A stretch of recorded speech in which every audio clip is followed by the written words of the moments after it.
J'en suis arrivée à un point de mon cœur où je sais que ce n'est pas tant ce que l'on veut qui compte dans ce que l'on manifeste. C'est ce que vous êtes. Vous manifestez ce que vous devenez en tant qu'être humain, et ce programme a pour but de vous apprendre à devenir l'être de conscience le plus élevé que vous puissiez être. Pour être aligné avec votre source, pour être aligné avec Dieu, et lorsque vous l'êtes, vous devenez un créateur et un co-créateur dans votre vie. J'aimerais ouvrir ce programme avec un poème de Samuel Taylor Coleridge, qui a écrit The Rime of the Ancient Mariner, les rives du vieux marin. Il a également écrit un poème que j'ai utilisé plus tôt dans ma vie, dans l'un de mes premiers livres, Real Magic. Écoutez les mots et demandez-vous s'ils signifient vraiment quelque chose de vrai pour vous, si vous croyez vraiment à ce que le poète propose ici. Il dit « Et si vous dormiez ? Et si dans votre sommeil vous rêviez ? Et si dans votre rêve vous alliez au paradis ? Et que vous y cueilliez une fleur étrange et merveilleuse ? Et si à votre réveil, vous teniez cette fleur dans votre main ? Ah, et alors ? Demande le poète. Croyez-vous qu'il soit possible d'amener quelque chose du monde de l'informe, du monde du rêve, dans le monde physique ? Le poète parlait de manière métaphorique, mais ce n'est pas mon cas. Il s'agit en fait d'un programme qui vise à appliquer ces mots à votre propre réalité. La plupart d'entre nous ont été élevés pour devenir ordinaires. Et je ne dénigre pas l'ordinaire, mais l'ordinaire n'est tout simplement pas assez bon pour moi.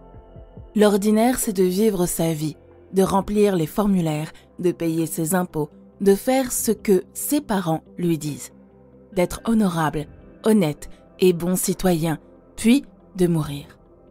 L'extraordinaire est quelque chose de très différent, très différent.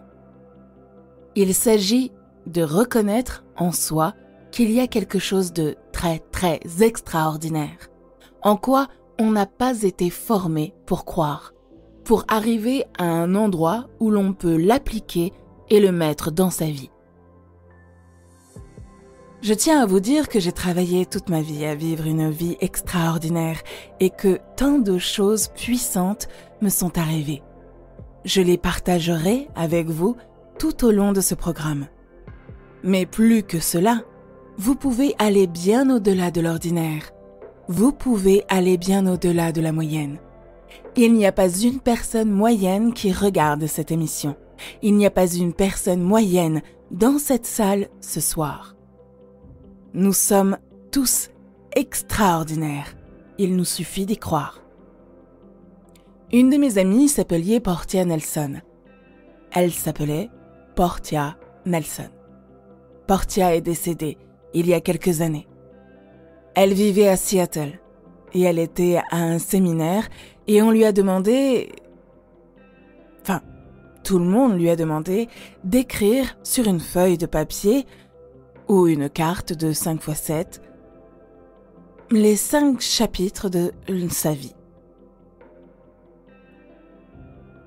Il ne voulait donner que des cartes de 5x7 parce qu'il ne voulait pas que ce soit trop long. Portia Nelson s'est assise et a écrit ces mots sur les 5 chapitres de sa vie. Et j'ai pensé les partager avec vous. Ils sont si beaux. Voici ce qu'elle a écrit. Chapitre 1 de ma vie. Je marche dans la rue. Il y a un trou profond dans le trottoir. Je tombe dedans. Je suis perdue. Je suis sans défense. Ce n'est pas de ma faute et il me faut une éternité pour trouver la sortie. Chapitre 2 de ma vie. Je marche dans la même rue. Il y a un trou profond dans le trottoir. Je fais semblant de ne pas le voir.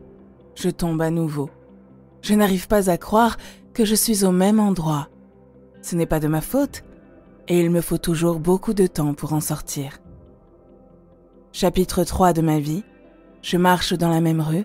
Il y a un trou profond dans le trottoir. Je le vois. Je tombe toujours dedans. C'est une habitude. Mes yeux sont ouverts. Je sais où je suis. c'est de ma faute. Et je sors immédiatement. Chapitre 4 de ma vie, je marche dans la même rue, il y a un trou profond dans le trottoir, je le contourne.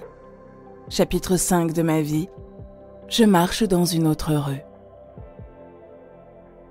Marcher dans une autre rue signifie laisser derrière soi l'ordinaire. Et lorsque j'utilise le mot « ordinaire », il y a une signification profonde pour moi. L'ordinaire ne suffit tout simplement pas. L'ordinaire, c'est quand on veut devenir moyen et s'intégrer. Mais pour atteindre l'extraordinaire, il faut consulter l'endroit invisible qui se trouve à l'intérieur de soi. C'est ce qu'on appelle l'âme. Et votre âme, eh bien, j'ai noté quelques mots sur l'âme en me basant sur une conférence que j'ai entendue d'un de mes grands professeurs qui vivait en Bulgarie. Il enseignait les sciences asiatiques et ses cours étaient très profonds. J'ai écrit ces mots après avoir écouté l'une de ses conférences enregistrées. Il a dit « l'idéal de l'âme ». L'idéal de l'âme, la chose qu'elle demande, n'est ni la connaissance, ni la lumière, ni le bonheur. L'idéal de l'âme, c'est l'espace, l'immensité. La seule chose dont votre âme a besoin, c'est d'être libre, libre de s'étendre et d'embrasser l'infini. Oui, l'idéal de l'âme est l'infini. Elle est malheureuse lorsqu'elle est circonscrite et restreinte. Elle est un fragment de l'âme universelle qui est infini. C'est ce dont je parle dans ce programme. Le besoin d'aller au-delà de la simple adaptation. Le besoin d'aller au-delà du fait d'être circonscrit. L'âme n'aime pas se faire enfermer, se faire dire ce qu'elle doit faire, se faire dire qu'elle a des limites, se faire dire qu'elle ne peut pas devenir telle ou telle chose. Et nous sommes si nombreux à traverser notre vie avec ces énormes limitations que nous nous sommes imposées, qui nous ont été transmises depuis l'époque où nous étions des petits garçons et des petites filles. Si vous regardez sur l'écran, vous verrez quelque chose qui est très important et puissant pour moi. Il n'y a pas si longtemps, je nageais à Minneapolis. Je suis allée voir ma fille, Tracy, et je nageais dans la piscine. Et chaque fois que je levais les yeux, je voyais ceci écrit sur le mur. Et je me dis, alors que je me préparais à faire ce programme, que c'était tellement important et significatif. Si vous voulez accomplir quelque chose, vous devez d'abord l'atteindre de vous-même. Et ma question est la suivante. Qu'attendez-vous de vous-même? Vous attendez-vous à pouvoir faire des miracles, à attirer dans votre vie le genre de prospérité auquel vous avez droit? Vous attendez-vous à pouvoir manifester le type de relation que vous souhaitez? Pour être en mesure d'avoir ce genre d'attente pour vous-même, vous devez opérer un changement radical. Un changement radical. Vous devez changer ce qui est possible pour vous et ce que vous croyez possible pour vous. Mais la question qui se pose est la suivante. Qui suis-je?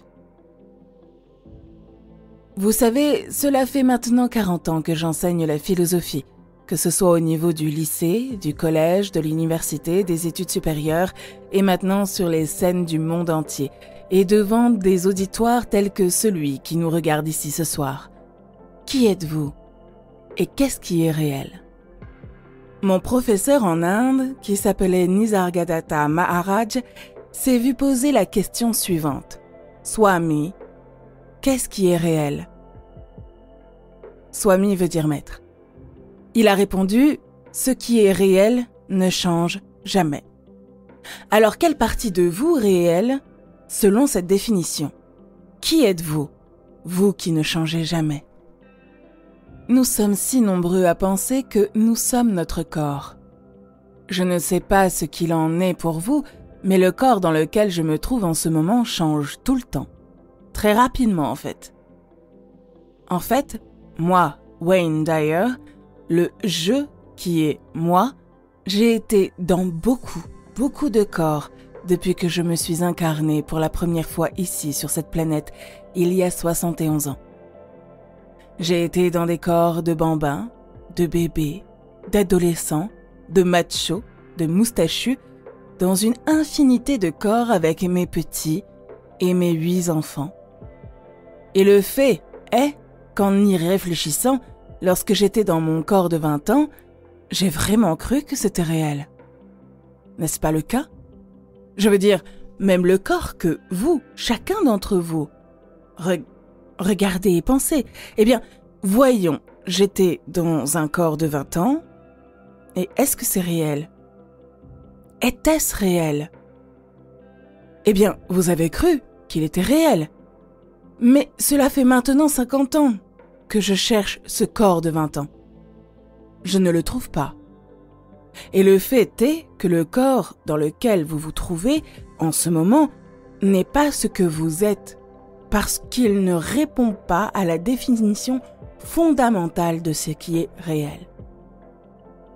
Ce qui est réel, c'est ce qui ne change jamais. Le fait est que ce que vous êtes continue d'occuper de nouveaux corps à chaque instant que vous passez sur cette planète. Il y avait une grande poétesse. Elle s'appelait Emily Dickinson. J'ai l'impression qu'elle devait être une sœur, une âme sœur. Elle a écrit un poème. Elle disait, en brandissant une poignée de poussière, qu'elle s'abaissait et disait « Cette poussière tranquille était composée de messieurs, de dames, de garçons et de filles, de rires, de capacités, de soupirs, de robes et de perles. Ce lieu passif était un manoir estival, où les fleurs et les abeilles accomplissaient leur circuit oriental, puis s'arrêtaient comme celle-ci. C'est ce que nous sommes tous si nous nous identifions à notre corps. Le fait est que tout ce qui se trouve dans cet univers physique ne répond pas à la définition de ce qui est réel. Ce que vous êtes, c'est l'âme dont j'ai parlé il y a quelques instants. Cette âme qui dit « Je veux m'étendre, je veux être libre, je veux aller à un endroit où je comprends que ce que je suis est sans naissance, sans mort, sans changement, et vivre à partir de cet endroit. » Parce que cela implique fondamentalement de se reprogrammer à partir du système de croyance de l'ego. La partie de nous qui en est venue à croire que qui nous sommes est ce que nous avons, et qui nous sommes ce que nous faisons, et qui nous sommes ce que les autres pensent de nous, comme notre réputation, et que qui nous sommes est séparé de l'autre. Et surtout, ce que nous sommes est séparé de Dieu, de notre source. Nous avons donc été élevés et emmenés dans le monde et on nous a dit « Allez-y et prouvez qui vous êtes en réussissant ou en accumulant, en faisant en sorte que les autres vous aiment. » Il n'y a pas si longtemps, j'ai écrit un livre et réalisé un film intitulé « The Shift », dans lequel j'ai utilisé ces mots. La direction que nous prenons dans la vie est bien plus importante que la place que notre ego nous réserve dans le monde présent. Ce que nous sommes, c'est cet être divin et infini qui continue d'occuper de nouveaux corps à l'infini, jusqu'à ce que nous quittions ce corps et que nous passions à un autre corps, à autre chose. Il n'y a pas de début, pas de fin, il n'y a que le moment présent, pour chacun d'entre nous. Donc l'âme, la partie de vous qui est extraordinaire, la partie de vous qui est venue dans ce monde et qui sait « je peux être n'importe quoi, je peux faire n'importe quoi, je peux accomplir n'importe quoi sur lequel je porte mon attention. » Parce que si vous voulez accomplir quelque chose, vous devez d'abord l'atteindre de vous-même. Et cela signifie qu'il faut changer les attentes que l'on a été conditionné à croire être son dharma ou son destin. Je suis limité, je n'ai pas droit à la prospérité, je ne suis pas capable de faire face à mes maux physiques, j'ai besoin d'autre chose, j'ai besoin de prendre des pilules pour le faire, j'ai besoin que quelqu'un d'autre le fasse à ma place.